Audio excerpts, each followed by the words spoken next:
मोजकेच लोक आहेत, गर्दी नाही पण गर्दी आहेत. कारण तुमच्या धमन्यांमध्ये शिवाजी महाराजांचं शंभूराजांचं रक्त आहे, म्हणून तुम्ही इथे शाहिरी ऐकण्यासाठी शिकण्यासाठी इथे जमलाय.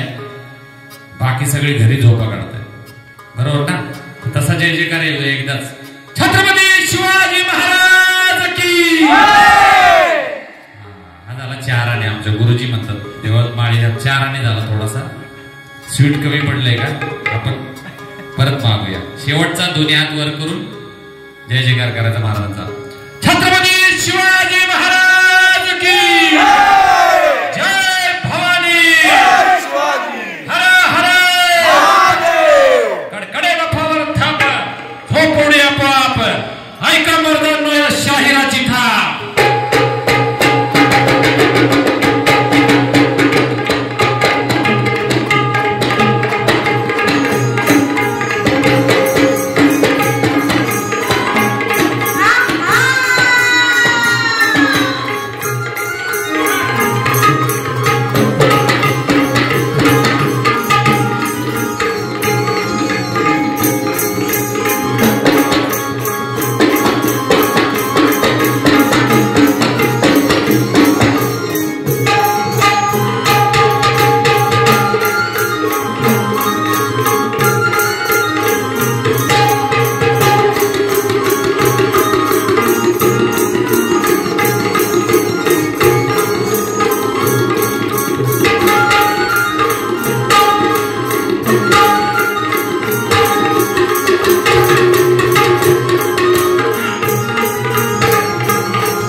संभाजीनगरचे शाहीर राजेंद्र कांबळे म्हणतात ती स्त्रीची इच्छा नव्हती, ती एका स्त्रीची इच्छा होती. जिजामातेची इच्छा होती. लेकरे बाळांवर अत्याचार करणाऱ्या यवनांना धडा शिकवायचा असेल ते जिजामातेने नवस मागितला होता. अहमदनगरच्या भवानी मातेला, हे आई माझ्या पोटी असा पुत्र दे जो या महाराष्ट्राला या अत्याचारापासून वाचवेल.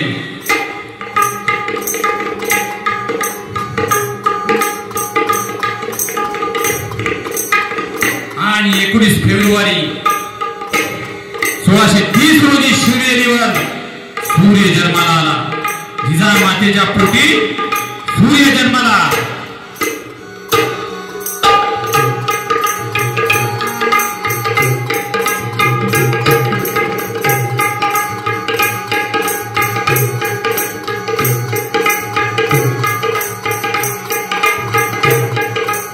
छत्रपती शिवाजी महाराज, 2 छत्रपती घडवणारे जिजामाता, राष्ट्रमाता जिजाऊ माँसाहेब. एका छत्रपतींनी आपल्याला शिकवलं जगायचं कसं आणि दुसऱ्या छत्रपतींनी शिकवलं स्वराज्यासाठी मरायचं कसं.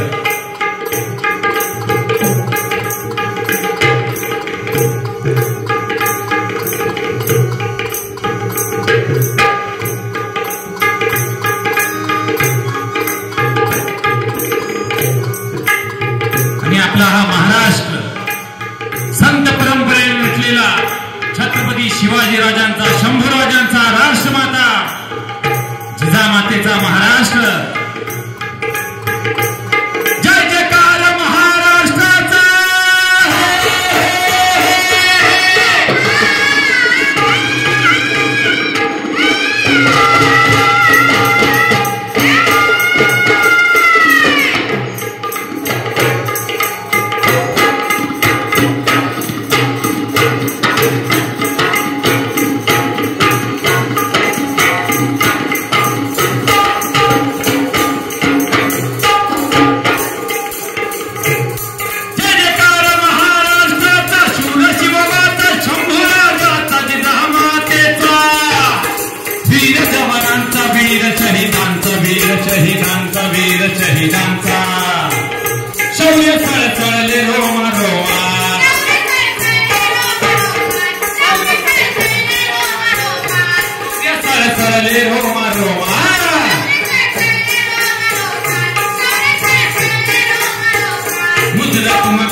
मगाशी शाहिरांनी उल्लेख केला, काल मित्र आमचे शाहीर विक्रांत राजपूत यांचं सत्र झालं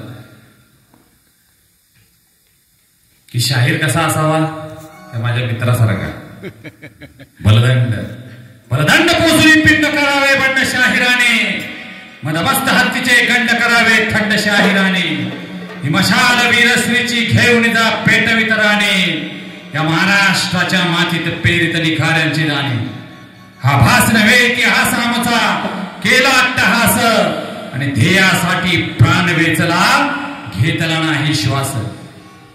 हे शाहीर युवराज पाटील यांचं काव्य आपल्याला सांगतं, बलदंड पोचली पिंड करावे बंड शाहिराने. जसे शाहिरांना आदरणीय शाहीर गायकर यांनी त्यांच्या सहकार्यांसमवेत जे बंड केलं किंवा मोर्चा केला, मंत्र्यांना निवेदन दिलं, त्या माध्यमातून सर्व शाहिरांना जे काही तुटपुटकं मानधन मिळतंय शासनाकडून, ज्या ज्येष्ठ शाहिरांना त्याची गरज आहे त्यांना मिळवण्यासाठी, शाहीर हा कधी भाट नव्हता. लक्षात घ्या मित्रांनो, शाहीर हा प्रबोधन करणारा,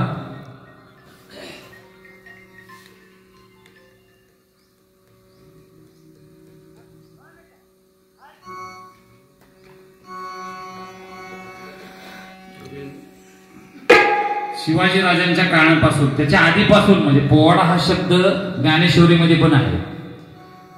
पोवाडा किंवा पवाड, पवाडा याचा अर्थ काय असतो की शौर्याचं गाण. ज्या राष्ट्रवीरांनी, देशभक्तांनी, छत्रपती शिवाजीराजांसारख्या राजांनी, मावळ्यांनी आपल्या या मातीसाठी रक्त सांडलं, त्यांचं शौर्य गाण्याचा कला म्हणजे पोवाडा असतो. आणि भाटगिरी म्हणजे काय असते, जो राजा असतो ज्याच्याकडे भाट नावाची एक जात पण होती, की तो भाट समाज, ते पण एक लोक कलाकारच आहे, ती एक कलाच आहे. फक्त त्यांनी आपल्या स्वतःच्या स्वार्थासाठी फक्त त्याचं गुणगानच गायलं. तसा शाहीर हा काय असतो की शाहीर हा समाजातल्या चुकीच्या चालीरीतींवर ताशेरे ओढणार देखील असतो. तो फक्त चांगले चांगले शौर्यगान गाणार नसतो, तो समाज प्रबोधन करणारा असतो, तो खरा शाहीर असतो. माझं शाहीर हे म्हणून घेणं ही खूप, म्हणजे एखाद्याला शाहीर आपण जेव्हा म्हणतो त्याच्या मागे त्या माणसाची तपस्या असते. शाहीर म्हणून घेताना त्याच्याकडे ती जबाबदारी असते स्वतःचं चारित्र्य जपण्याची. अगदी कुठल्या व्यसन नसणे ही देखील एक जबाबदारी असते. शाहीर जेव्हा एखाद्याला आपण म्हटलं जातं, जसं आपण महाराज म्हणतो, कीर्तनकार करणारे महाराज, की त्यांनी जेव्हा लोकांना आपण प्रबोधन करत असतो किंवा काही गोष्टी सांगत असतो की या गोष्टी तुम्ही करू नका, व्यसन करू नका, देशासाठी काहीतरी कार्य करा, समाज कार्य करा, तेव्हा आपल्या कृतीतून दाखवणारा शाहीर असतो. कीर्तन करणारे महाराज असायचे खूप कमी असतात, जे जो बोले तैसा चाले त्याची वंदावे पावले. तर शाहीर, ज्या आजचा आपला विषय आहे एकात्मता, राष्ट्रीय एकात्मता, मगाशीच शाहिरांनी उल्लेख केला की संयुक्त महाराष्ट्रासाठी असंख्य शाहिरांनी आपली लेखणी झिजवली. आत्माराम पाटील, शाहीर गवाणकर, लीलाधर हेगडे, शाहीर अमर शेख, ज्यांनी दिल्लीच्या राजपथवर जाऊन अखंड 24 तास तिथे पथक त्यांचं सादरीकरण करत होतं. आणि त्यानंतर जो महाराष्ट्राचा सुवर्ण कलश स्वर्गीय यशवंतराव चव्हाणांनी आणला आपल्या महाराष्ट्रासाठी.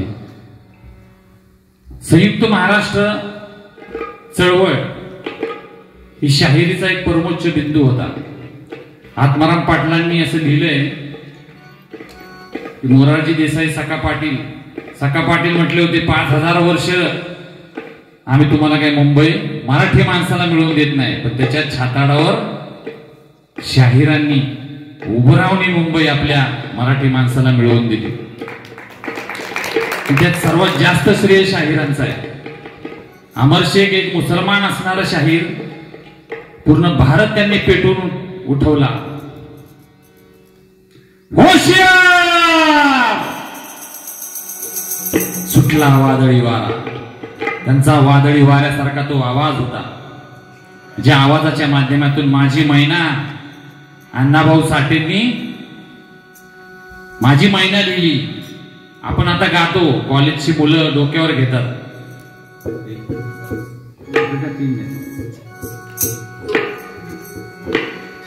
माझी मैना, माझी मैना, माझी मैना. मैना म्हणजे बायको किंवा प्रेयसी आहे का? काय घेत आहे? कोण आहे मैना अण्णाभाऊ साठेंची? नाही माहित ना. अजून पण मैना महाराष्ट्राच्या बाहेर आहे. फक्त आपल्याला मुंबईच मिळाली. अजून डांग गुजरातकडे आहे, निपाणी कर्नाटककडे आहे, बेळगाव ही जी राहिलेली जिल्हे आहेत ना, ती मैना आहे. अण्णाभाऊ साठे म्हणजे महाराष्ट्र, आणि ही उरलेली जी आपली मराठी बांधव जो भाग आहे, मराठी भाषिक भाग जो कर्नाटक आणि गुजरात मध्ये गेलाय, ती म्हणजे मैना आहे. म्हणून अण्णाभाऊ साठे म्हणतात, माझी मैना गावावर राहिली, माझ्या जीवाची होती या राहिली. माझी माझी मैना गावावर राहिली, माझ्या जीवाची होती या राहिली. माझी मैना गावावर राहिली, माझ्या जीवाची होती या राहिली. माझी मैना गावावर राहिली, माझ्या जीवाची होती या राहिली. माझी मैना गावावर राहिली, माझ्या जीवाची होती या राहिली. माझी मैना माझ्या जीवाची होती या राहिली. कशी होती माझी मैना? होती बांधा रंग गव्हाळा कोर चंद्राची, उदात गुणाची मोठ्या ती, मोठ्या मनाची सीता ती माझी रामाची. हसून बोलायची मंद चालायची, सुगंध केतकी सतेज कांती, घडी पुतळी सोन्याची, नव्या नवतीची काडी दवनाची, रेखीव भोया कमान जणू इंद्रधनुची, आणि हिरकणी हिऱ्याची काठी आंधळ्याची. तशी ती माझी गरीबाची मैना रत्नाची खान.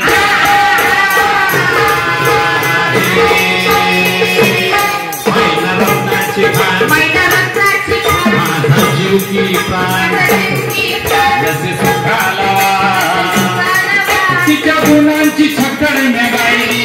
माझ्या जीवाची होती या राहिली, माझी मैना गावावर राहिली, माझ्या जीवाची होती या राहिली. माझी मैना गावावर राहिली, माझ्या जीवाची होती या राहिली. माझी मैना गावावर राहिली, माझी जीवाची होती या राहिली. अशी माझी मैना. हे समाज प्रबोधन करण्यासाठी अण्णाभाऊ साठेंनी लिहिलं. त्याच्या मागे अण्णाभाऊ साठे एवढे हुशार होते की त्यावेळेला पोलिसांचं म्हणजे शाहिरी कार्यक्रमावर पण बंदी होती संयुक्त महाराष्ट्र चळवळीच्या वेळेला. ते याची 5 कडवी आहेत. कुणाकुणाला पूर्ण कडवी माहिती आहे? माझी मैनाची माहिती आहेत का? प्रशिक्षणार्थी पाहिजे, ऑनलाईन पण मिळते आता माझी मैना, त्यावरून बघा. पहिली 2 कडवी ही असं वाटेल की प्रेयसीला उद्देशून अण्णाभाऊ साठे म्हणतात. पहिलं प्रेयसीचं वर्णन केले, होती बांधा रंगवा कोरचंद्राची. दुसऱ्या, गाव दरीला येता कळी कोमेजली तिच्या मनाची, शिकस्त केली तिला हसवण्याची, खैरात केली वचनाची, पत्राची कार्डाची, दागिन्यानं मडवून काढायची. बोली केली शिंदेशाही तोड्याची. माहिती शिंदेशाही तोडा ताई? तुला माहितीये का शिंदेशाही तोडा? नाही, दागिनेच आपण विसरून गेलोय. आपण आता भाग्यवान आहोत की आपल्या मराठी भाषेला अभिजात भाषेचा दर्जा मिळाला. खूप चांगल्या संधी आहेत आपल्या मराठी भाषेच्या. जे बाकीच्या बहिणी आहेत, अहिराणी असू द्या, मोडी लिपी असू द्या, त्यांचा अभ्यास आपल्याला अभिजात भाषेचा फायदा काय होणार माहितीये? केंद्र शासनाकडून त्या भाषेच्या अभ्यासासाठी निधी मिळतो.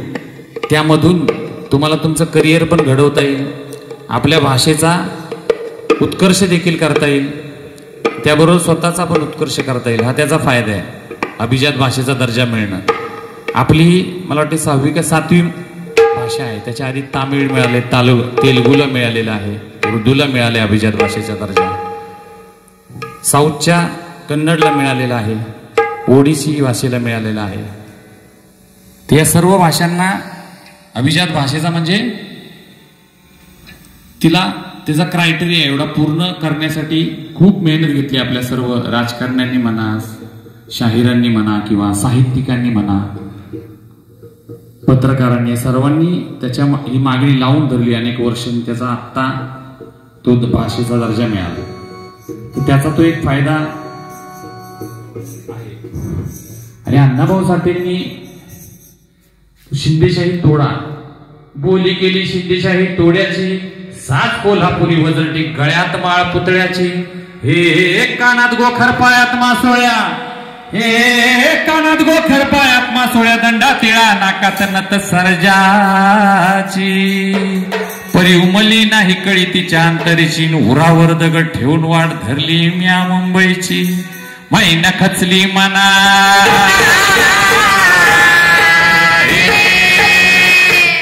मैना खचली मना, ती हुरुसली डोळ्या, नाही हसली गाला. आणि ती मैना काय म्हणते अण्णाभाऊंना, धनी धनी सोडून जाऊ नका हो, मला एकटीला सोडून जाऊ नका, लवकर या. काय वाटलं असेल त्यावेळेला, मुंबईला यायला 9-10 दिवस लागायचे माहितीये ना त्या काळी. अण्णाभाऊ साठेंनी त्यांच्या पुस्तकात दिले त्यांचा कसा प्रवास झाला आहे टप्प्याटप्प्याने. ते पहिले पुण्यात आले, पुण्यातून लोणावळ्यात आले, तिथून एका कल्याणच्या कैदेमध्ये अडकले त्यांचे वडील. त्यांना ती कैद्यासारखी ती काम करण्याचं हे होतं. तिथून कशी कशी सुटका करून ते भायखळ्याला पोचले. आणि 1.5 दिवस शाळेमध्ये गेलेले अण्णाभाऊ साठे यांनी एवढं मोठं साहित्य लेखन केलं की जगातल्या 14 भाषेमध्ये त्यांच्या साहित्याचं काय झाले, भाषांतर झाले.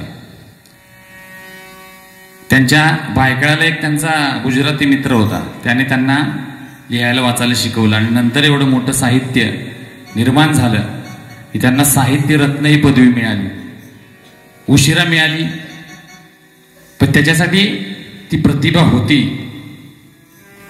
तुम्ही विचार करा, संयुक्त महाराष्ट्र चळवळीचं मी तुम्हाला सांगत होतो, तर माझी मैना पहिली 2 कडव्यात तिचं उत्तर आहे. जसं मी आता तुम्हाला सांगितलं, तिला मैनेला अण्णाभाऊ म्हणतात की तुला मी सगळं येताना एवढं सगळं घेऊन येईन, तरी पण ती खुश नाही झाली.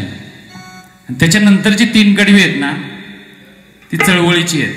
जिथे पोलीस नसायचे ना त्या ठिकाणी अण्णाभाऊ ही 3 कडवी सादर करायची. म्हणे अण्णाभाऊ साठे घरे बुडाली गर्वाची, मिठूपणाची, जुलमाची, जबरीची, तस्कराची, निकुंबळीला कत्तल झाली इंद्रजिताची, तीच गत झाली कलियुगा माझी, मोरारजी देसायाची, सका पाटलाची.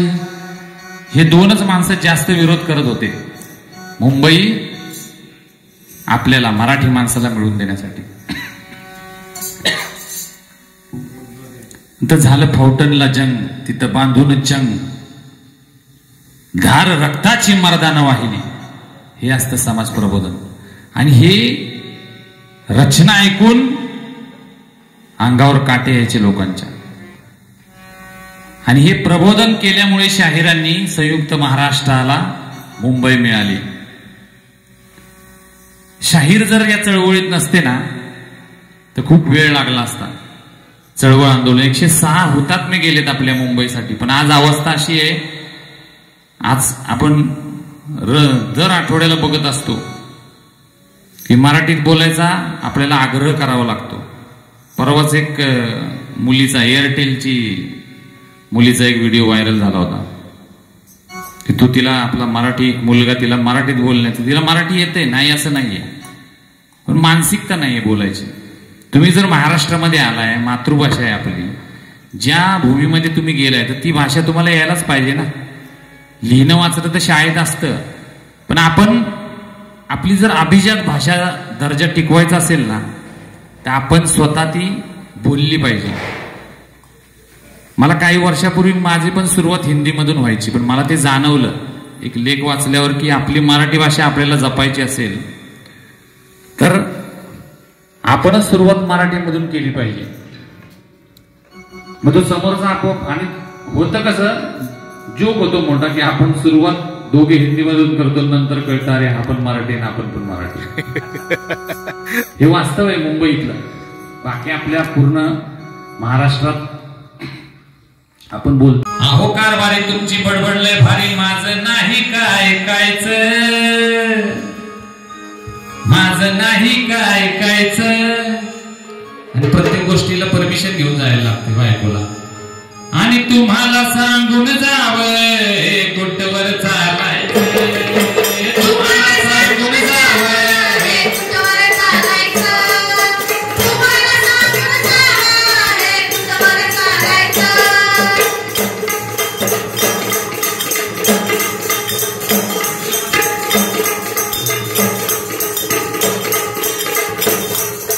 दुसरी ठेकेवरचं दुसरे जीव आपण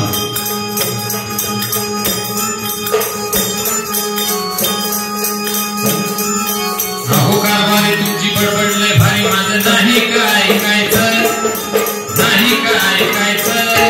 आणि तुम्हाला सांगून जावं कुठवर चालायचं, तुम्हाला सांगून जावं कुठवर चालायचं, तुम्हाला सांगून जावं कुठवर चालायचं.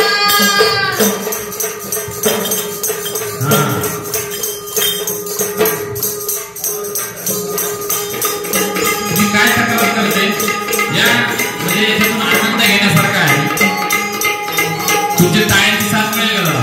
हा ठेक्यावर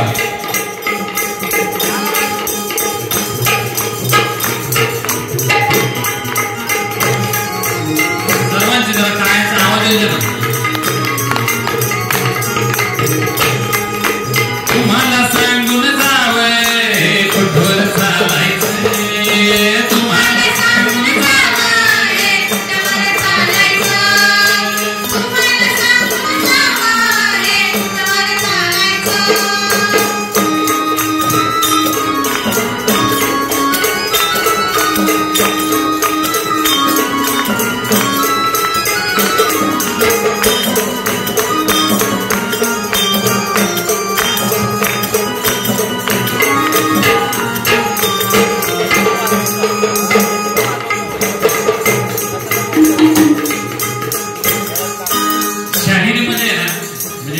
दिमडी आणि डफ वादन हे विभूती घराण्याची स्टाईल आहे.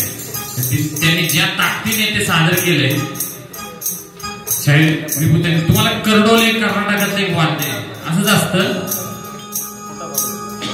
तर ते करडोल वाद्याच्या बोलामधून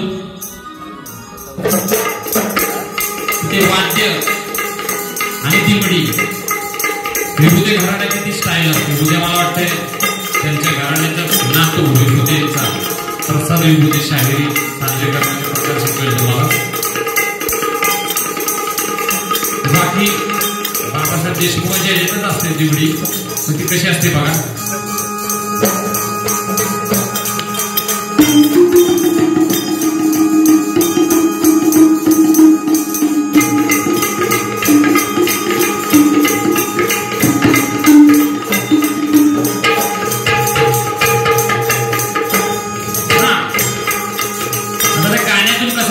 प्रबोधन काय केले शाहिरांनी. नेहमी बायकोनच नवऱ्याचं ऐकायला पाहिजे असं काय आहे का? माझा सोनू हा आजारी पडला,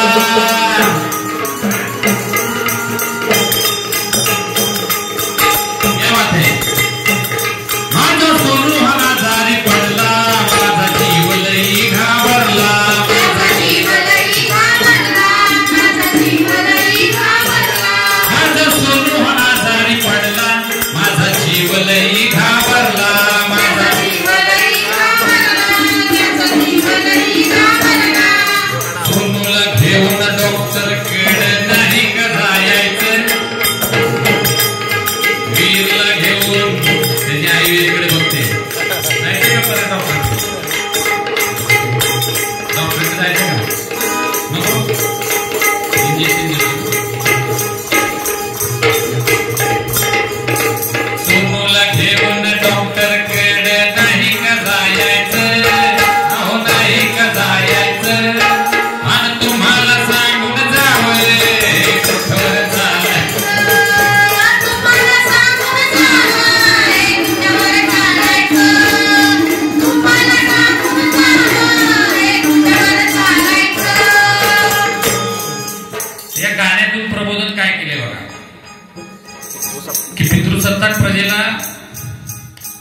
बायको नवऱ्याला प्रश्न विचारते, हे एक प्रकारचं प्रबोधन झालं की काही गोष्टी या तुम्हाला विचारायची आम्हाला गरज नाही, आम्ही पण निर्णय घेण्यास सक्षम आहोत हे महिलेला. आणि त्याच्यात शेवटचं कडवं असं आहे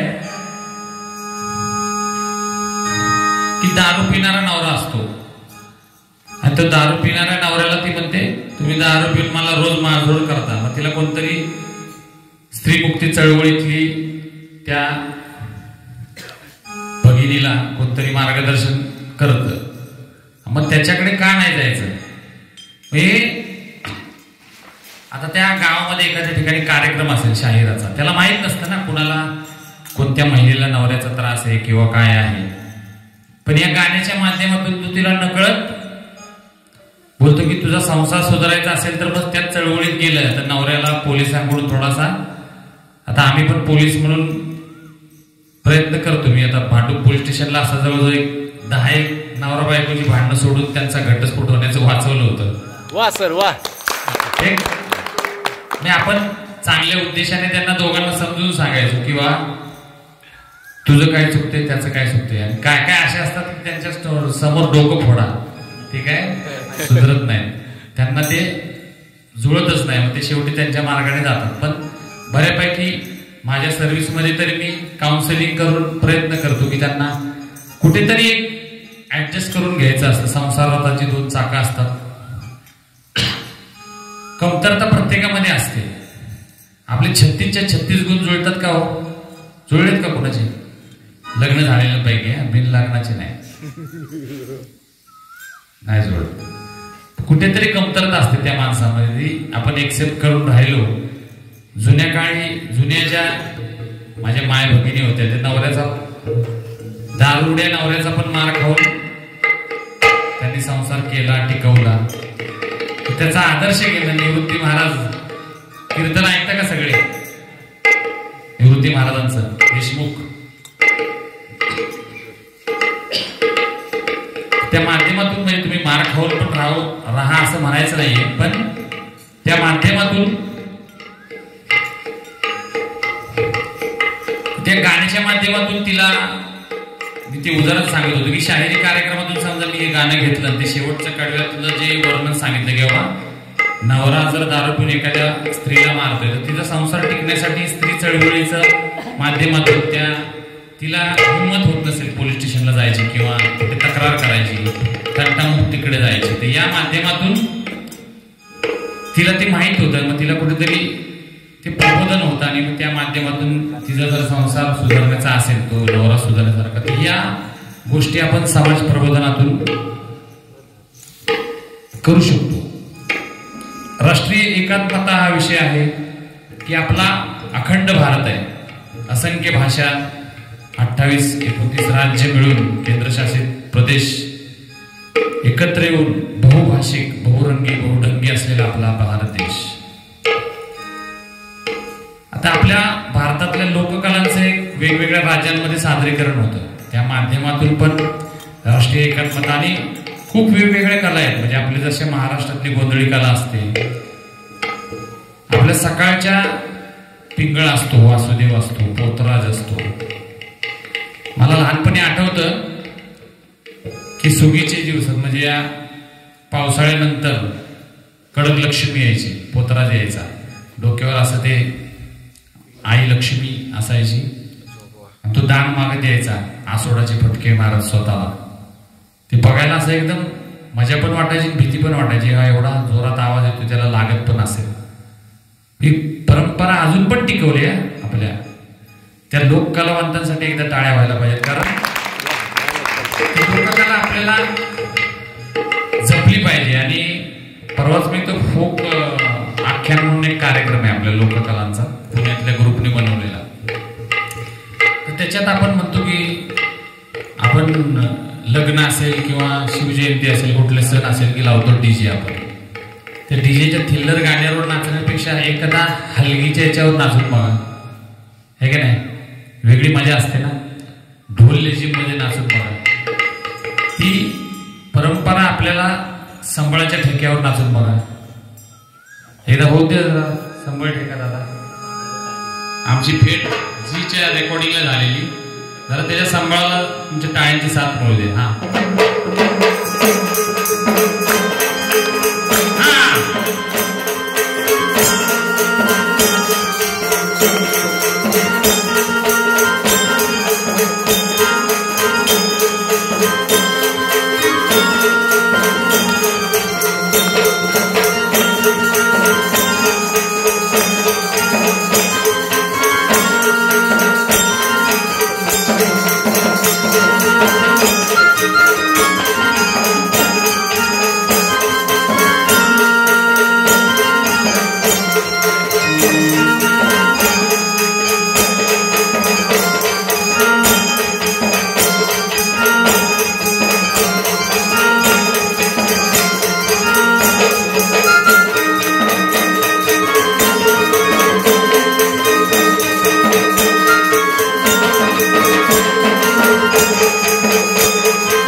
संबळ पण शाहिरीमध्ये शाहीर बापूसाहेब विभूतींनीच आणलं. त्याच्या आधी फक्त ढोलकी सूर, खूप आधी फक्त डफ आणि तुंतुण्यावर शाहिरी व्हायची. तुंतुन स्वरासाठी, ठेक्यासाठी डफ. आता बँजो पण असतो, क्लॅरनेट पण असतं, खूप वेगवेगळे ऑक्टोपॅड असतो. आधुनिक वाद्य घेऊन पण शाहिरीशी नाही का चांगल्या स्टेज पर्यंत राज्य शासनाचा पण त्यासाठी योगदान असतं. कारण त्या माध्यमातून हे शिबिर इथे झालं नसतं तर मला वाटते महाराष्ट्रातले एवढे शाहीर एकाच वेळी तुम्हाला सगळ्यांना बघता आले असते का, त्यांचं सादरीकरण बघता आलं नसतं, त्यांच्याकडून जे काही शिकणं आहे ते शक्य झालं नसतं. तो शाहिरीला राजाश्रय होता शिवाजी राजांच्या काळात. या शाहिरीच्या माध्यमातून महाराजांना शाहीर लोककलावंतांमार्फत त्यांचे जे हेर होते, ती जी गोंधळी करपल्लवीची भाषा होती, बहिर्जी नाईक करपल्लवीतून महाराजांना गोंधळी कलेतून त्यांना तो मुक्त मेसेज देत असत. ते एवढं हेर का तर महाराजांचं जबरदस्त होतं की औरंगजेबासारख्या शत्रूच्या कैदेतून पण महाराज सुखरूप, आणि एकही मावळा, एकही हत्ती किंवा एखादं सोन्याचं मणी पण ठेवला नाही त्या औरंगजेबाला. हातावर तुरी देऊन याने काय म्हणतात ते तेव्हापासून म्हण पडली. तर समाज प्रबोधन मग या गाण्यातून मी तुम्हाला म्हटलं, जसं स्त्रीला तिचे हक्क, तिची निर्णय क्षमता घेण्यासाठी होतं, तसंच एक उदाहरण आहे आत्माराम पाटलांचं.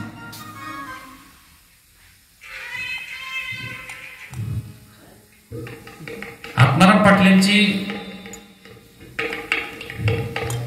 एक गाणं आहे त्यांचं, एका धरतीच्या पोटी नाना प्राणी जन्म घेते, इथं माणसावाने खोटी जात मिळायची नाही. त्याचा किस्सा काय माहिती आहे का तुम्हाला, कुणाला आहे माहिती?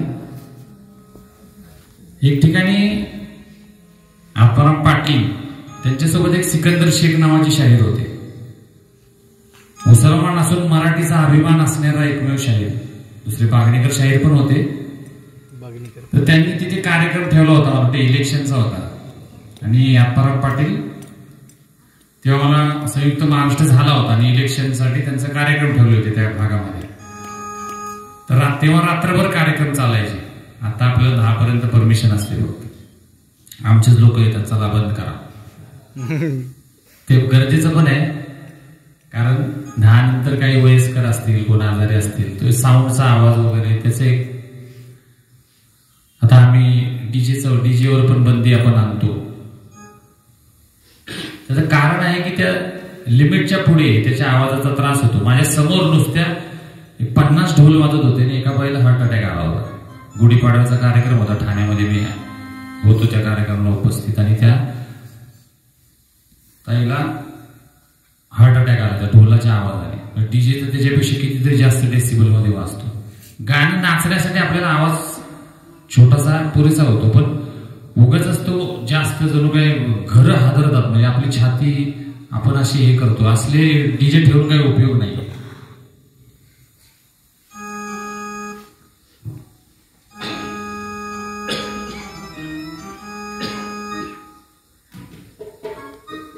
त्या अण्णाभाऊ आत्माराम पाटील तिथे कार्यक्रम करतात आणि ते त्यांना आधी विचारून घेतात किंवा जेवणाची सोय कशी आहे. ते म्हणतात की तुमची मंदिरामध्ये त्याच्या प्रांगणात आम्ही जेवणाची सोय केलेली आहे. कार्यक्रम संपतो 3:30 वाजता आणि ते आयोजकांना इशारा करतात किंवा जेवणाची अरेंजमेंट करा. पण त्याआधी कार्यक्रम करत असताना ते सांगतात की हे सिकंदर शेख हे मुसलमान असून त्यांना मराठीचा अभिमान आहे, हे महार समाजाचे आहेत, हे मांग समाजाचे आहेत, हा सोनार आहे, हे देशावरचे मराठा आहेत, मी आगरी मराठा आहे. तर जेव्हा आधी त्यांना माहीत नसतं तोपर्यंत शांत असतं, पण जेव्हा अरेंजमेंट करायला होतं तेव्हा ते आयोजक काय म्हणतात त्यांची चुळबुळ चालू होते. कसं करायचं ते म्हणतात की तुम्ही कुलकर्णी मराठा आणि सोनार आहेत त्यांना आम्ही मंदिरात जेवण देतो, बाकी रस्त्यावर बाकीच्यांची पंगत मांडतो. तर आत्माराम पाटलांना खूप वाईट वाटतं की नेते भाषण करून काय केले की आपण जातपात नष्ट करूया महाराष्ट्रातले, तुम्ही आम्हाला निवडून द्या. आणि ज्या ठिकाणी कार्यक्रम केला त्याच ठिकाणी तिथले गावातले लोक जातपात अजून पाळत आहेत. मग आत्माराम पाटलांनी ते गीत लिहिलं, एका धरतीच्या पोटी नाना प्राणी जन्म घेते, तिथं माणसावाने खोटी जात मिळायची नाही. थोडक्यात सांगत त्यांनी जवळ 108 जाती एवढं भारी गुंफन केलंय. ते आपण ऐकूया थोडक्यात. जातीची लावणी.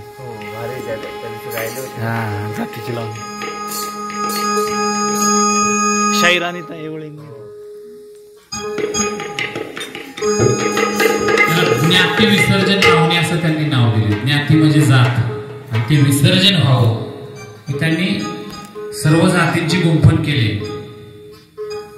खूप आत्माराम पाटलांना शाहीर महर्षी पदवी मिळाली. त्यांना शाहिरीतलं ज्ञानेश्वर म्हटलं जातं की त्यांचं लिखाण एवढं जबरदस्त होतं की त्यांची तुलना ज्ञानेश्वरांशी केली गेली. एवढं त्यांच्या लेखणीमध्ये ताकद होती. ही असती शाहिराची लेखणी. त्यांनी काय लिहिलं होतं संयुक्त महाराष्ट्र चळवळीत माहितीये? संयुक्त महाराष्ट्र होतोय माझ्या सरकारा, खुशाल कोंबड झाकून धरा. तुम्ही कोंबड झाकून ठेवलं समज संयुक्त महाराष्ट्र सर ते काय झाकून राहणार नाही. ते होणारच आहे. आमचा संयुक्त महाराष्ट्र मुंबईसह तो होणार आहे. आणि तो शाहिरांनी आपल्या शेतकरी कामगारांनी करून दाखवला. 106 हुतात्मे देऊन आणि खंडणी देऊन आपण मुंबई मिळवलेली. एवढे सहजासहजी आपण काय कोणाच्या बापाकडे जाऊन देणार नाही. ती फक्त आता काय झालंय की आपलाच मराठी माणूस मुंबईमध्ये छोटं घर आहे म्हणून मोठ्या घराच्या नावात बाहेर पडलाय. त्याच्यामुळे मुंबईचा मराठी टक्का कमी झालाय. तो परत आणण्यासाठी राज्य सरकारने करणं, त्यांच्या परीने प्रयत्न करणं गरजेचं आहे. ते ज्ञाती विसर्जन लावणी थोडक्यात सादर करतो मी.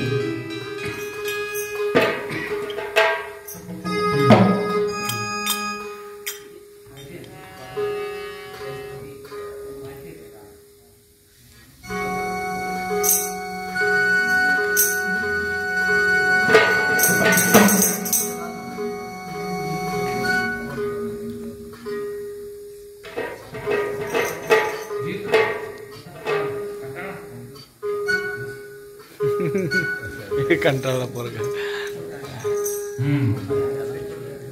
त्याच्या आवडीचं असलं की कंटाळत नाही. कंटिन्युअस कार्यक्रम नाही ना, प्रशिक्षण आहे.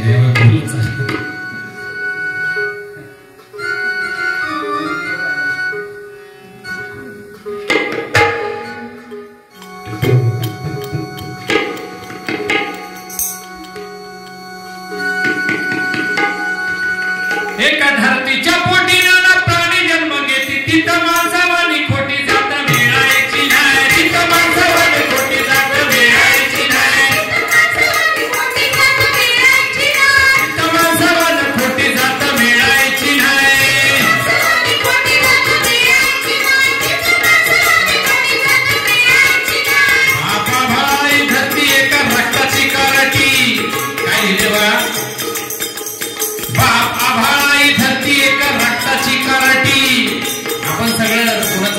नाना पाटेकरचा डायलॉग आठवतोय ना, ये कलम वाली बात, ये हिंदू का खून ये मुसलमान का खून, बता इसमें हिंदू का कौन सा है मुसलमान का कौन सा है.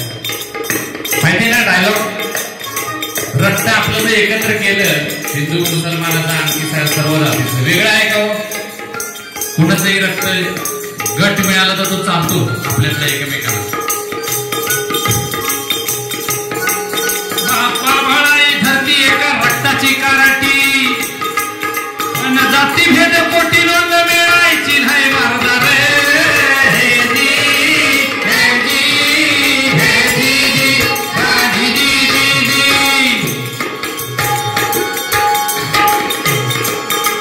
सर्वांना 2 पाय 2 हात आहेत बरोबर ना. शाहीर काय म्हणताय,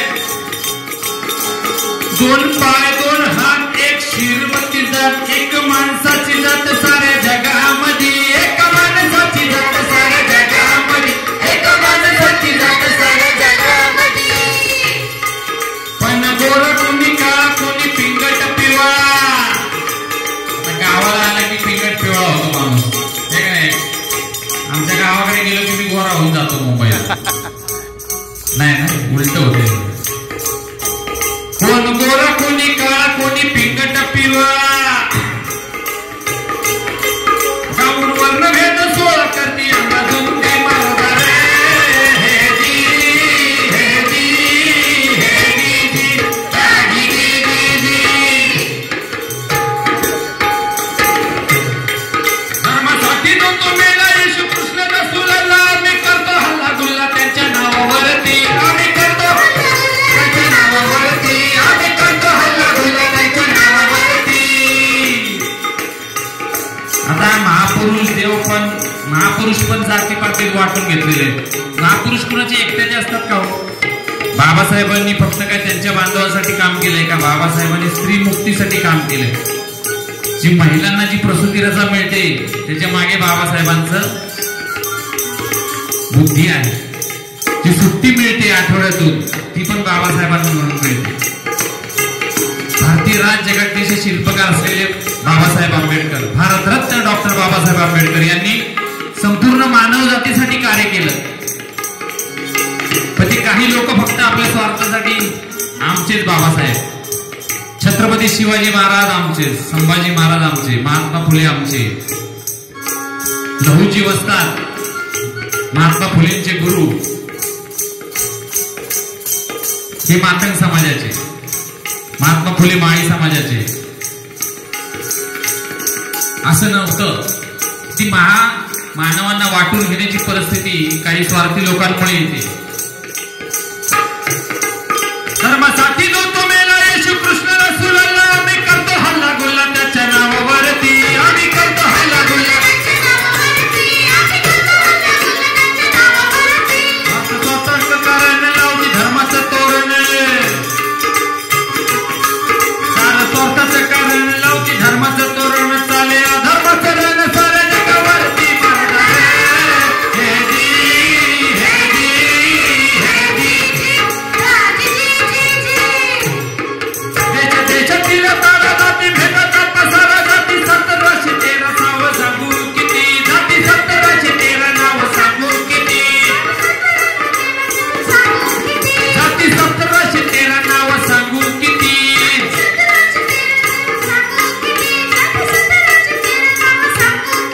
भारतात नाही अंत्य आणि महाराष्ट्रात असंख्य जाती आहेत. महाराष्ट्रात भारतात नाही अंत्य आणि महाराष्ट्रात जसं रोवत जनता एकमेकांसाठी.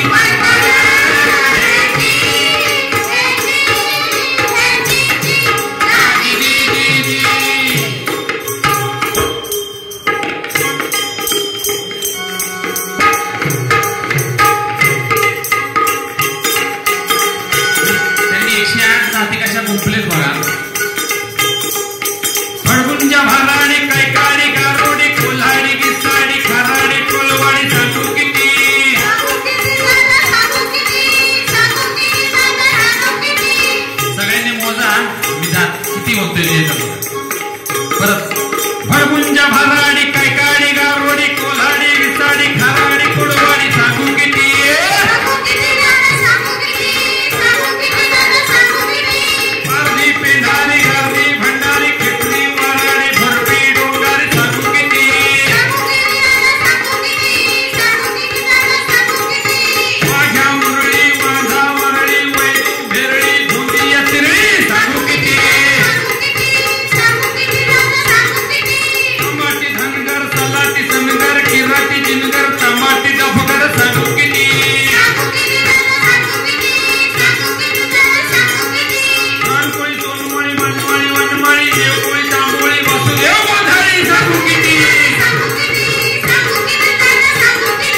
शेवट काय अजून भरपूर आहे.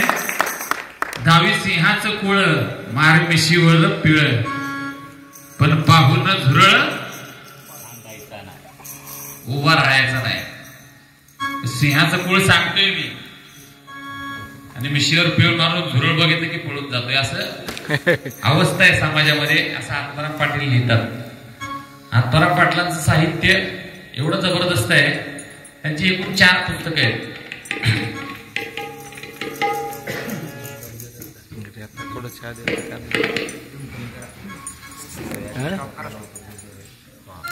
विसर्जन लावणीतून आत्माराम पाटलांनी जातीपातीचं विसर्जन व्हावं या उद्देशाने लावणी लिहिली.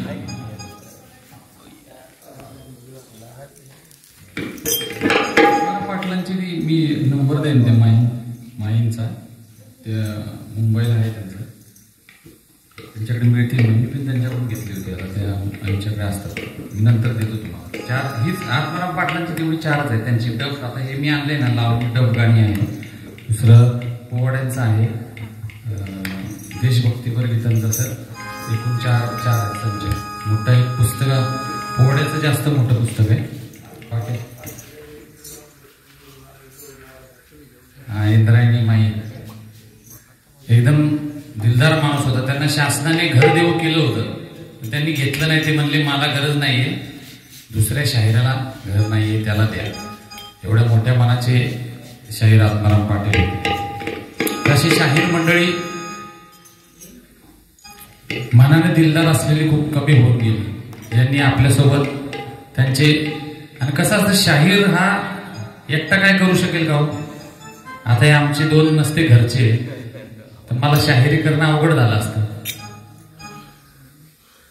कारण तेवढं ताकदीचा पोरच असणं, तो वादक असणं. आता माझा वीर तयार झालाय आता, तो आता त्याचा मूड नाहीये, कंटिन्युअस गाणी घेतली तर तो वाजवेल. पण हे संवाद साधत साधत बोलतोय त्याच्यामुळे तो बोर जातो. साथीदारांशिवाय शाहीर हा काही नसतो. कारण लोकाला म्हटले की शास्त्रीय संगीत, मला वाटतं आशाताई का लता दिदी बोलल्या होत्या की शाहीर किंवा लोककला आमचा साज जिथे संपतो शास्त्रीय गायकांचा, तिथे शाहिरीचा किंवा लोककलावंताचा साज चालू होतो. मी एवढ्या उच्च स्केलला शाहिरी गायली जाते. कारण आता बरेचसे मी एक नंदीवाला येतो आमच्या बिल्डिंगच्या खाली, तर त्या जर मी 6व्या माळ्यावर राहतो, त्याचा आवाज खालून एवढा स्पष्ट क्लीन येत असतो. काय ताकद असेल त्याला, काय माईची गरजच नाही. एवढा जबरदस्त त्या लोककलाकाराचा आवाज असतो तो नंदीचा. नंदी बरोबर जो गाणी म्हणतो तो, आणि तो एका टाळाच्या ठेक्यावर ते गाणं म्हणत असतो, असं गुंग व्हायला होतं. जादू असते त्या आवाजामध्ये. मराठी माणसाला उठवणारे वासुदेव आणि पिंगळा, घंटी आणि ते छोटस डमरू वाजवत पिंगळा गाणी म्हणत सकाळी पहाटे पहाटे उठवायचा. तुमची पहाट कधी होते हो? 8 वाजता. किती वाजता? ती 8:30 वाजता होती ती पहाट. नाही ना, गावाकडे म्हणलं होती जरा लवकर होत असते. तर त्या पहाटेच्या पारेमध्ये हे लोककलाकार यायचे. पण आता मोजके वासुदेव फक्त काही आता दान मागण्यापुरता येतो, पहाटेचा येत नाही. कारण पहाटेला कोण उठतच नाही सडा शिंपण टाकायला, रांगोळी टाकायला. आणि मला वाटते जर आपण नीट अभ्यास केला तर ती महाराष्ट्राची लोक परंपरा जेवढी समृद्ध आहे. मराठी बाणा कोणी कोणी बघितलाय? अशोक हडडेंचा आलाय कधी योग? दोघांनीच बघितलं. कधी योग आला तर नक्की बघा. त्याच्यात सकाळच्या भोपाळीपासून ते रात्रीपर्यंत आपली जी महाराष्ट्राची लोकपरंपरा आहे, वासुदेव गीत असेल, ओवी असेल, हा, आणि गायकर शाहीर सादर करतात. ती जी परंपरा आहे त्यांनी ती ऍक्ट मधून मांडली. तर तशी ऍक्च्युली बरेच कलाकार सादर करतात आपली महाराष्ट्राची लोककला. पण ती मराठी बाणामध्ये ज्या पद्धतीने ती प्रेझेंट केलेली डान्स आणि तो सर्व जे प्रेझेंटेशन आहे, आपण एखादा 70 पिक्चर बघतो का काय असा भास होतो. एवढ्या ताकदीनं ती कलाकार ती कला सादर करतात. कधी योग आला तर आवर्जून बघा. आता आपल्या महाराष्ट्राची वारकरी परंपरा, ज्ञानेश्वर माऊलीने ज्ञानदेवी रचिला पाया तुका झाला से कळस, अशी वारकरी परंपरा. माझी पण शाहिरीची सुरुवात भजनामधूनच झाली. गावाला आमच्या आजी, माझ्या रक्तामध्ये ती लोककला आहे. परंपरा जरी नसली तरी माझ्या वडिलांना भजनाची खूप आवड आहे. म्हणजे भजन कुठे वाजत असलं ना अजून पण, तरी मला राहत नाही, तिथे जाऊन बसतोच मी. एवढी ओढ आहे त्या भजनाची. किंवा शाहिरीचा कार्यक्रम असेल तर तिथे जाऊन ऐकणं. आणि तुम्हाला जर मित्रांनो, तुम्ही जेवढे प्रशिक्षणार्थी म्हणून आलाय, तर तुम्हाला चांगलं गायक, तुम्हाला चांगलं शाहीर बनायचं असेल तर तुम्हाला ऐकणं खूप गरजेचं आहे. तुम्ही जेवढं ऐकाल, आता मी हे ऐकून आणि बघूनच जे काय तुमच्या समोर आता सादर केलं ते पाहून शिकलोय. असं कोणी येऊन मला डफ असा पकड, दिमडी अशी वाजव, हे मला कोणी शिकवलं नाही. हे मी ऑब्झर्व करत शिकलो. आणि शाहीर हा कधी घडवून होत नसतो. शाहिरी, मगाशी जसं शाहिरांनी म्हटलं की शाहिरी जगावी लागते. माझी पत्नी नेहमी तक्रार करत असते की मी सुट्टीच्या दिवशी मला ते वाचन, शाहिरीचं वाचन किंवा शाहिरीचं ऐकण्याच्याशिवाय मला काय दुसरं सुचतच नाही. त्यांच्यासाठी वेळ देतो, पण तो जास्त ह्याच्यातच असतो. कारण ते वेळ आहे मला याचा. ते वेळ लागल्याशिवाय, असं म्हटलं जातं, वेळ लागल्याशिवाय इतिहास घडत नाही. इतिहास वेळी माणसंच घडवतात. या महाराष्ट्राचा मातीचा ढेकूळ पाण्यात टाका, जो तवंग उठेल तो इतिहासाचा. महाराष्ट्राच्या मातीमध्ये मावळ्यांचं, शंभू शिवाजी राजाचं रक्त सांडलंय, ज्यातून स्वराज्य उभं राहिलं. तुमच्या नाशिक परिसरात स्वराज्याचे सर्वात जास्त किल्ले आहेत, माहिती आहे ना. नाशिक जिल्हा हा सर्वात जास्त किल्ल्यांनी समृद्ध असलेला असा किल्ला आहे. नाशिकचे बरेचसे किल्ले माझे थोडेसे बाकी आहेत, सर्वात जास्त किल्ले असल्यामुळे. आणि मी नाशिकला आता बदलूनच येतो तुमच्या गावाकडे. वा वा वा वा वा सर, तुमच्या सर्वांची भेट होत राहील आणि किल्ले पण फिरता येतील. माझे आतापर्यंत 250 किल्ले मी बघितले, तशी अजून भरपूर आहेत. अशी लिस्ट बघितली तर ती जवळजवळ 600-700 किल्ले आहेत, छोटे छोटे जर हे पकडले तर. सर्वात उंच शिखर इथून पण दिसतं, कळसुबाई. सर्वात उंच किल्ला नाशिक जिल्ह्यात साल्हेर. सर्वात अवघड किल्ले अलंग, मदन, कुलंग. कोण गेले का किल्ल्यांवर? नावं गेले, त्यांच्यासाठी एकदा जोरदार टाळ्या होते. सह्याद्रीमध्ये फक्त 3च राज्य करू शकतात. कोण? वाघ, वारा आणि मराठी. वाघ, वारा आणि मराठे. त्या मराठ्यांनी औरंगजेबाची कबर 27 वर्ष इथेच खोदून ठेवली. औरंगजेबाला 27 वर्ष काय परत जाता आलं नाही. 27 वर्ष छोटा काळ नाही. शंभूराजांनी 9 वर्ष झुंजवलं, बाकीच्या मराठ्यांनी उरलेली 18 वर्ष. 27 वर्ष औरंगजेब फक्त महाराष्ट्र जिंकण्यासाठी झगडत होता. परत दिल्लीला जात असताना इथेच मेला, खुलताबादला. आता त्याची कबर म्हणतायत की नको, पण मला असं वाटतं की त्याची कबर पाहिजे, कारण ते मराठ्याच्या शौर्याचं प्रतीक आहे. ठीक आहे ना, खरी गोष्ट आहे. त्या कबरीकडे बघून तिथे अमोल कोल्हे, खासदार अमोल कोल्हे यांनी म्हटलं, आता त्यांची पोस्ट बघितली मी, की तिथे मराठ्यांचं मोठं स्मारक उभारा, शिवसृष्टी उभारा, ज्यातून या औरंगजेबाची कबर आणि या औरंगजेबाला या मातीत गाडणारा हा मराठ्यांचा इतिहास तो तिथे त्या खुलताबादला व्हायला पाहिजे. त्याची कबर उकरून टाकण्यापेक्षा ते प्रतीक आहे ना. जसे अफजल खानाची कबर आहे की तो मेला नव्हता, त्याला मारला होता. तो आला नव्हता, त्याला आणला होता. तो मेला नव्हता, त्याला फाडला होता माझ्या शिवाजी राजाने. कसा? वाघ राखाना त्या प्रतापगडाच्या पायथ्याशी. त्याची ती कबर, त्याचं उदात्तीकरण होतं ते तोडलं गेलं, पण ती कबर पाहिजे ना, कारण ती शिवाजी महाराजांनी बांधली. आपल्या राजानं बांधलेली कबर आपण नासधूस करून चालली का? किती शिवाजी राजांच्या शत्रू संपला, वैर संपलं, ही मराठ्यांची भूमिका होती. म्हणून त्या औरंगजेबाचं मुंडकं आहे ना राजगडावर आहे, माहितीये का? बाली किल्ला आहे ना राजगडाचा, त्या राजगडावर कोडाड्यामध्ये जिजामातांना ते मुंडकं पाठवलं होतं. का पाठवलं होतं माहितीये इतिहास? अफजल खानाचं मुंडकं कुणी कापलेलं सांगा? महाराजांनी कापलं होतं का? नाही. कुठल्या मावळ्याने कापलं होतं? संभाजी कावजी कोंढाळकर. त्यांनी ते मुंडकं कापलेलं महाराजांनी एका पेटीमध्ये दिलं पाठवून. ते आत्ता मागे इतिहासकारांनी शोधून काढलं होतं. तर त्याचं ते नुसती कवटी बघूनच तो माणूस काय ताकदीचा आणि किती अवाढव्य असेल. अशा 32 जाताच्या बोकडाला माझ्या राजानं 5.5 फूट उंचीचा राजा होता, वाघ नाकाने फाडला. आणि आता तो पुष्पा आला होता बघा पिक्चर, त्याच्यामध्ये काय डायलॉग होता? झुकेगा नहीं. तो डायलॉग आपल्या संभाजी महाराजांनी औरंगजेबाला सांगितलं असेल त्यावेळेला. 40 दिवस अत्याचार सहन केले, झुकेगा नाही साला. नाही झुकला माझा शंभू राजा. 40 दिवस अत्याचार सहन करून त्या वडूतुळा संगमी शंभूराजानं देह ठेवला.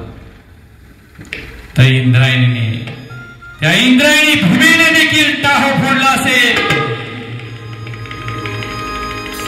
स्वराज्यासाठी प्राण देणारा शंभूराजा, देश धर्म पर मिटने वाला शेर शिवा का छावा था, महापराक्रमी परम प्रतापी एक ही शंभूराजा था. डोळे काढले हो शंभूराजांचे, अंगाचं कातडं सोडून काढलं, मीठ चोळलं गेलं. छावा बघितला असेल ना सर्वांनी? ते त्यातलं शेवटचा सीन नाही, त्याच्यानंतर पूर्ण शरीराचे तुकडे तुकडे करून त्या इंद्रायणीमध्ये अंतिम संस्कार नाही व्हायला पाहिजे तुमच्या राजाचे, दहशत निर्माण व्हावी, हा त्या मागचा उद्देश होता. पण तो शंभूराजांनी पूर्ण होऊन दिला नाही. आणि 27 वर्ष त्या औरंगजेबाला या महाराष्ट्राच्या मातीमध्ये टाचा घासत घासत मरण पत्करायला मराठ्यांनी भाग पाडलं. संताजी घोरपडेंनी नगरला छावणी असताना त्याच्या तंबूचा सोन्याचा कळस कापून आणला होता.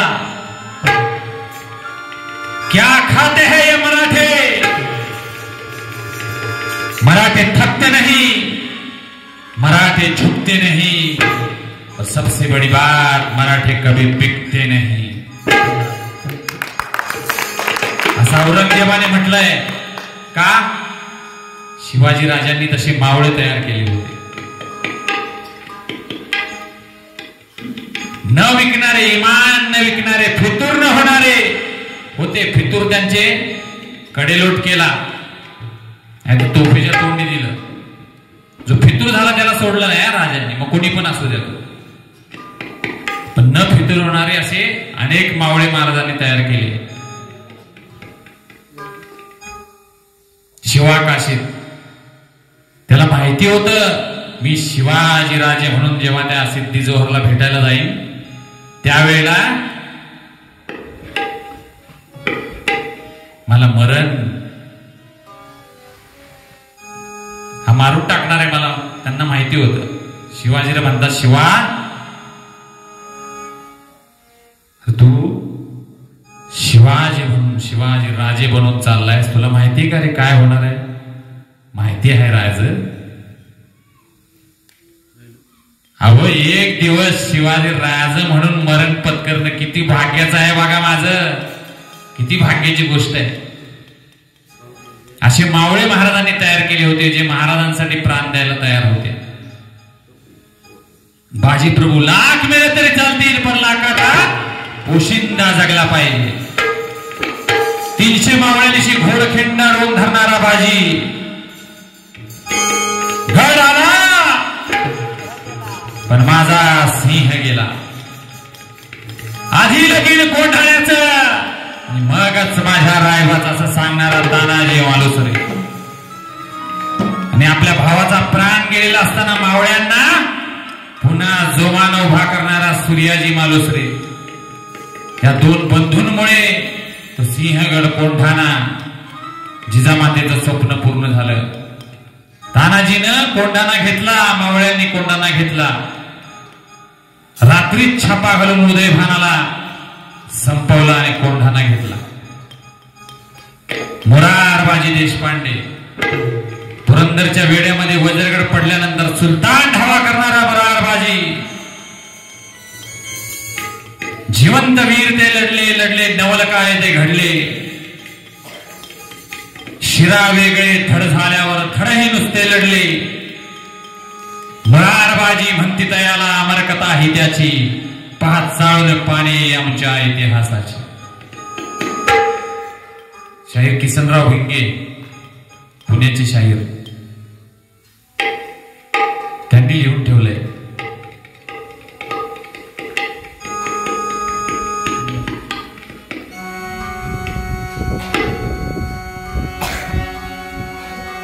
काळाच्या जबड्यात घालून हात मोजती दात जात ही आमची.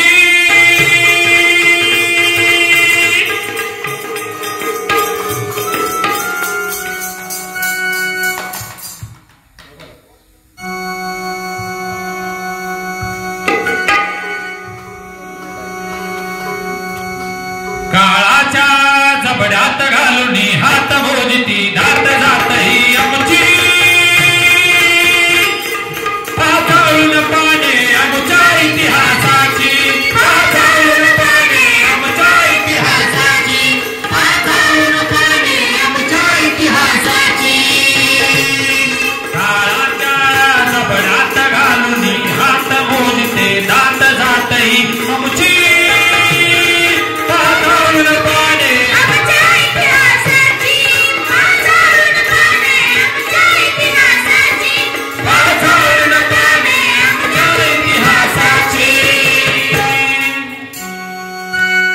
वाघाच्या जबड्यात घालुनी हात मोजती दात जात ही आमची, पाहत चाळून पाणी आमच्या इतिहासाचे. मूळ काव्य तसं आहे ते, काळाच्या जबड्यात घालुनी हात मोजती दात, अशी ही शाहिरी. हे काळ असा डफावर थाप पडली, त्या काळामध्ये डफावर थाप पडली तर मुडद्याला पण जाग यायची. पण आजकाल काय, शाहीर ओरडून ओरडून थकला तरी झोपलेला जागा व्हायला. का? कारण आपण आपला इतिहास विसरलोय. आपला इतिहास, आपल्याला आपलं भविष्य घडवायचं असेल तर इतिहास विसरून जमणार नाही. जे पाकिस्तान सारख्या विद्रोही देशाला, जसं 26/11चा हल्ला झाला, 93चे बॉम्बस्फोट झाले, यांना मदत करणारे भारतातलेच काही होते. अशांना ठेचायचं असेल तर आपल्याला आपल्या शिवाजी राजांचा इतिहास लक्षातच ठेवायला लागेल. कारण हे फितूर आहेत, भारत मातेची फितूर झालेली, ते असेच ठेचले पाहिजे. आता नागपूरमध्ये पोलिसांवर हल्ला करणारे मुख्यमंत्री खूप छान बोलले की त्यांना पोलिसांवर हल्ला करणाऱ्यांना कबरीतून पण शोधून काढू. कारण कसं आहे, पोलीस आणि जी सुरक्षा यंत्रणा आहे त्यावर हल्ला करायला जर हे मागे पुढे पाहत नाही, हे इतरांचं काय हे करणार, तर ती परिस्थिती तर ती येऊ नये. सामान्य माणसाची काय होऊ शकते, परिस्थिती येऊ नये याच्यासाठी आपल्याला शिवाजी राजांचा, शंभूराजांचा इतिहासात काय घडले लक्षात ठेवून आपल्याला आपली वागणूक, जे देशद्रोही आहेत, जे देशद्रोही विचारांचे आहेत, त्यांना हेरून फक्त आम्हाला सांगणं गरजेचं आहे की बाबा याची विचारसरणी अशी आहे की हा अशाच्या, आणि लोकांच्या सहभागाशिवाय पोलीस काहीच करू शकत नाही ना. आम्ही काही देव तर नाहीये. जशी हेर होते महाराजांच्या काळामध्ये, तसं आपलं एक शाहीर म्हणून तुम्हाला विनंती करतो की जिथे तुम्हाला कुठे चुकीचं घडतंय असं दिसेल, ते तुम्ही सांगितलं तर आपोआप त्याच्यावर लगेच ऍक्शन घेता येते. जोपर्यंत जसं महाराजांनी रांजेच्या पाटलाचा चौरंग केला होता. चौरंग करून काय म्हणते बाळा, काय सांगते बाबांना? येते का गाणं म्हणाले इकडे?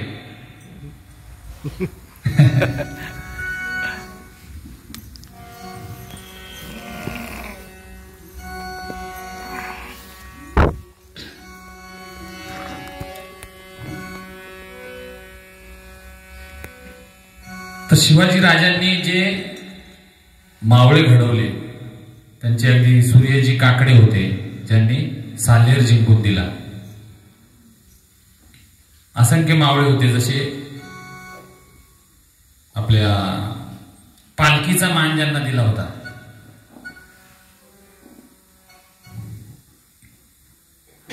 आरमाराचे प्रमुख लाया पाटील म्हणून होते, त्यांना पालखीचा मान दिला महाराजांनी. का केलं होतं त्यांना माहिती आहे का गोष्ट तुम्हाला? लाया पाटील नावाचा मावळा होता, त्याला जबाबदारी दिली होती की त्यांनी शिडी जाऊन लावायची जंजिऱ्याला,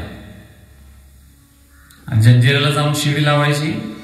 तोपर्यंत मावळी पोटीने येऊन जंजिऱ्यावर हल्ला करून जंजिरा जिंकतील असा प्लान असतो. पण मावळी पोचतच नाहीत काय कारणास्तव. पण ते लाया पाटील समुद्राच्या आतून जाऊन तिथे शिडी लावून 2 तास थांबून येतात. मावळी येत नाहीत ठरलेल्या वेळेला म्हणून. ते येऊन राजांना ते सांगतात, राजन मी तर गेलो होतो पण आपले मावळे आले नाहीत. त्याच्या पराक्रमाची बक्षीस म्हणून महाराज त्याला पालखीचा मान देतात.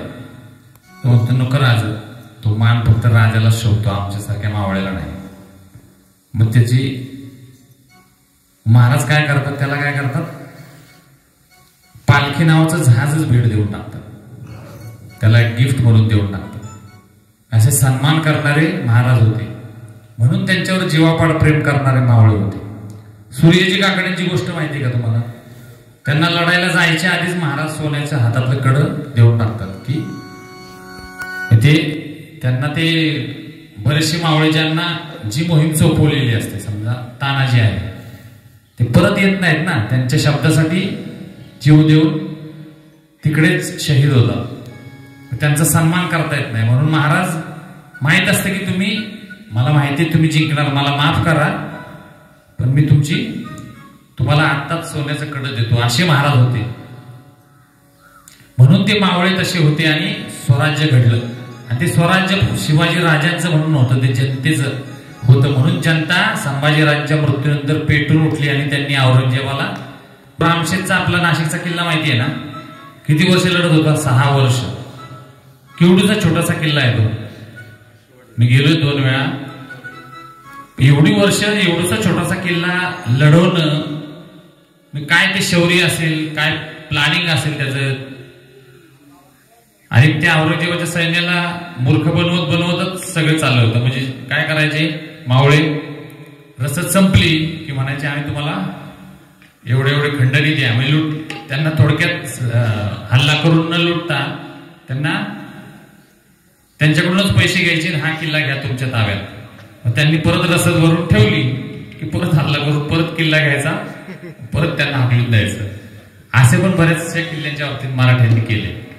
हे औरंगजेब थक्क व्हायचा की एवढंच जो ते भांडार घेऊन आला होता पूर्ण दिल्लीचं, ते इथेच महाराष्ट्रात आपण मराठ्यांनी खाली करून घेतलं. सुरत लुटण्यापेक्षा ते जास्त होतं. अशा प्रकारे औरंगजेबाच्या सैन्याला आपण